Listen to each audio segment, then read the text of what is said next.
Viete, čo je horšie, ako mať exekúciu? Mať exekúciu a zároveň viacerých spoluvlastníkov v dlhoch, s ktorými sa neviete dohodnúť. Presne s takýmto prípadom nás oslovila klientka. Išlo o veľkometrážny byt, kde mala väčšinový podiel, no okrem nej tam boli ešte 4 spoluvlastníci. Viacerí mali dlhy a exekúcie, komunikácia medzi nimi prakticky nefungovala a reálne hrozilo, že ak sa situácia nezačne riešiť, skončí sa to dražbou.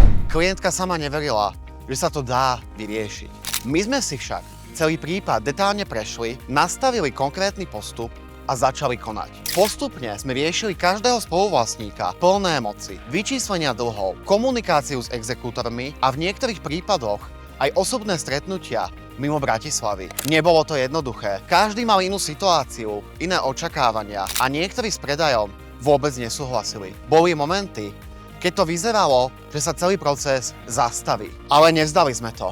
Krok po kroku sa nám podarilo nájsť spoločnú vec so všetkými spoluvlastníkmi. Aj ten posledný, ktorý bol na začiatku proti, nakoniec pochopil situáciu a rozhodol sa celý proces nezablokovať. Výsledok? Nehnuteľnosť je dnes kompletne vysporiadaná. Dlhy a exekúcie sú vyriešené. Dražbe sa podarilo predísť a byt dostal nový začiatok. Pre klientku to nebol len predaj podielu alebo bytu. Bol to koniec stresu, neistoty a pocitu, že je v situácii, z ktorej nie je cesty von. A presne o tom je naša práca. Nie je to len o nehnuteľnostiach, ale o ľuďoch, ich príbehoch a riešeniach, ktoré treba uchopiť správne a včas. Ak riešite exekúciu, dražbu alebo komplikované spoluvlastníctvo, ozvite sa nám. Pozrieme sa na vašu situáciu individuálne a navrhneme riešenie, ktoré dáva zmysel.